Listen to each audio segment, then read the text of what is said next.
नमस्कार, मैं Pankaj Srivastava news review के लिए। अभी हम हैं जदयू के प्रवक्ता राजीव रंजन जी के साथ। हम जानेंगे बिहार की चुनावी जो जंग है अपने उफान पे है। हम जानेंगे कि अभी क्या स्थिति है।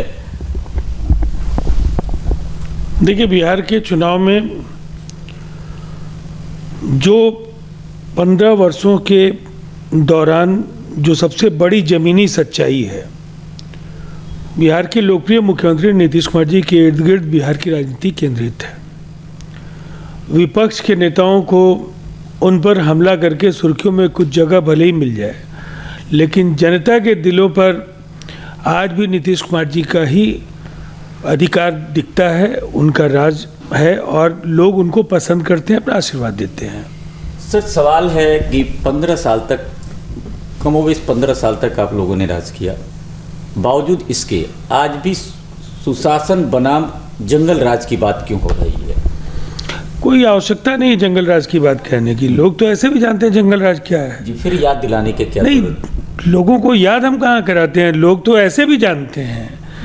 लोगों को वो जो 118 नरसंहारों का जो दौर है, जो इलाकाई क्षत्रपों का जो कहर जिलों ने भुगता है, समानांतर सरकारें जिन्होंने देखी है, उनको याद दिलाने की ज़रूरत क्या है। देखिए, वो बरबस जब आप अपने 15 वर्षों के कार्यकाल की चर्चा करते हैं और विपक्ष कहता है कि कुछ नहीं हुआ है, तब उनको आईना दिखाना पड़ता है। लेकिन हमारी उपलब्धियां शानदार हैं, चमकदार हैं। बिहार में सड़कों का जाल बिछा, केवल ग्रामीण सड़कें 1 लाख किलोमीटर बनी हैं, हर घर में बिजली पहुंची है, और कृषि को लेकर के जो काम इस राज्य में हुआ है, नल जल योजना जो है वो पूरी तरह से, अगर कहा जाए कि पूरी तरह से फेल है तो कहीं गलत नहीं, मैं आपकी बात से सहमत नहीं हूँ। नल जल योजना को बतौर बिहार मॉडल आज देश ने स्वीकार किया है और देश के बाकी राज्यों के लिए 24-25 में इसे पूरा किए जाने का लक्ष्य है। लेकिन हमारा राज्य लगभग अपना कार्य पूरा कर चुका है। कहीं कहीं कमियां हो सकती हैं, लेकिन इससे पूरी योजना को विफल बताया जाना, ये बिहार की जनता के साथ क्रूर मजाक है। बुनियादी आवश्यकताओं को लेकर के पहले की सरकारें न सड़क पर काम कर पाई, न बिजली दे पाई। जो गलियों का सवाल है, नाली का सवाल है, बच्चों के स्टूडेंट क्रेडिट कार्ड का सवाल है, ये सब बिहार में चर्चा कहाँ होती थी। ये चीज़ें तो एक विमर्श का हिस्सा आज अगर बनी है तो इसका श्रेय नीतीश कुमार जी को जाता है।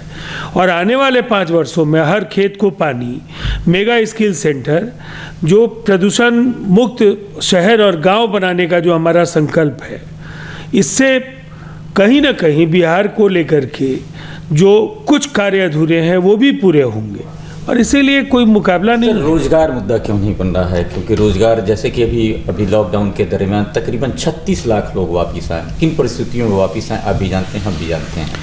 इनके लिए क्या आप लोगों ने? देखिए, पहली बात तो ये है, ये कहना बहुत आसान होता है, लेकिन पलायन जिन लोगों की वजह से वर्षों से होता रहा है, उनसे कोई नहीं पूछता है कि माल भाड़ा समानीकरण 1953 में तत्कालीन वित्त मंत्री टीटीके कृष्णाचार्य ने लागू किया, और उसका सबसे बड़ा नुकसान बिहार को हुआ। उद्योग धंधे बिहार में उसके बाद नहीं लग सकते थे, इसलिए कि जो माल आपके यहाँ आपके खदानों में जो आपका खनिज अयस्क था, वो बिहार में जिस मूल्य पर मिलता वो महाराष्ट्र और गुजरात में मिलता। तो उद्योगों को ग्रहण लग गया और लोग काम की तलाश में गए।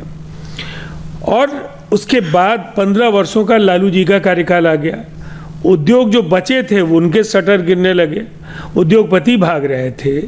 जान बचा करके मध्य बिहार और राज्य के अलग अलग हिस्सों में जो नक्सली हमले थे और जो समाज का जो वैमनस्य था, बड़ी संख्या में लोग बिहार के बाहर गए। आज तेजस्वी यादव कह रहे हैं कि हम 10 लाख नौकरी देंगे, और दूसरे काउंटर अगर बीजेपी करिए कि 19 लाख हम रोजगार। मैं बीजेपी की बात तो बाद में करूंगा, मैं उनके दावे पर ही सवाल खड़े करता हूं।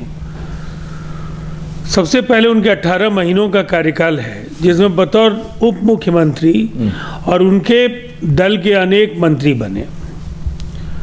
इन 18 महीनों में उन्होंने कितने रोजगार दिए, सिवाय इसके कि उन्होंने बंगले की साज सज्जा पर करोड़ों रुपए का अपव्यय किया, वही केवल सुर्खियों में वो खबर है। दूसरी खबर है, उन्हें भ्रष्टाचार के गंभीर मामले में नामजद बनाया गया।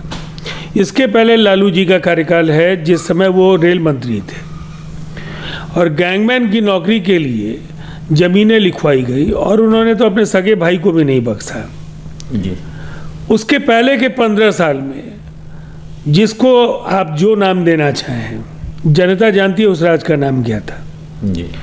उन 15 वर्षों में 10 साल बिहार और झारखंड एक साथ थे, लेकिन उन 15 वर्षों में केवल आपने 95,000 नौकरियां दी। जी। तो फिर क्या मतलब है? आपको जब अवसर मिला, आप क्या कर रहे थे? अब आप फिरौती का उद्योग चलाएंगे या तमंचे बांटेंगे? बिहार की जनता बेवकूफ़ नहीं है। एक ठोस धरातल पर हम इसकी मेगा स्किल सेंटर्स करने जा रहे हैं।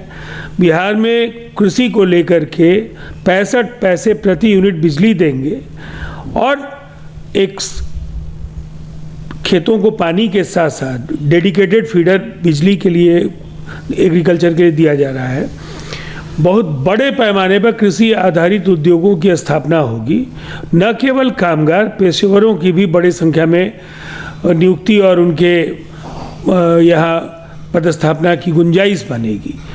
जो नीतीश कुमार जी ने जब भी कहा है वो पूरा किया है। बाकी लोगों के वायदों का संदेह नहीं कि नीतीश कुमार जी ने जो भी कहा है उसको उन्होंने पूरा किया। इस बार भी पूरा होगा। ठीक है, निसंदेह शराबबंदी में कुछ त्रुटियां रह गई, तो इसके बाद ये रोजगार के विषय में वो क्यों नहीं, जैसे कि उन्होंने 19 लाख की बात की आपके सहयोगी दल भाजपा ने, तो क्यों नहीं अगर इस बात को वो कहते हैं तो ये संदेशा दूर तक जाएगा, आम लोगों को विश्वास होगा कि हाँ रोजगार सृजित होंगे। देखिए, सवाल ये है कि हम कहें या भारतीय जनता पार्टी कहें, एक गठबंधन के 2 घटक दल अलग अलग विषयों पर अपनी बात रख रहे हैं और ये एक कंप्लीट पैकेज है जिसमें रोजगार है, जिसमें सुशासन है, जिसमें सुनहरा भविष्य है, मौलिक आवश्यकताओं को पूरा करने का संकल्प है और साथ साथ बिहार को एक ऐसा विजनरी लीडर मिला है। इस अलायंस को देश का सबसे बड़ा परफॉर्मर प्राइम मिनिस्टर मिला है, एक ग्लोबल लीडर मिला है। तो मुझे लगता है इस अलायंस को लेकर के जनता के मन में कोई शुभा नहीं है। आपको क्या लगता है कि फिर आपकी वापसी होगी?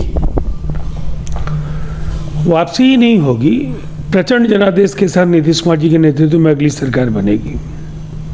तो अभी आपने देखा कि पूरी तरह से आशावान हैं कि इनकी पार्टी की वापसी होगी और रोज़गार एक बार फिर नए ढंग से सृजित करने की कोशिश की जाएगी।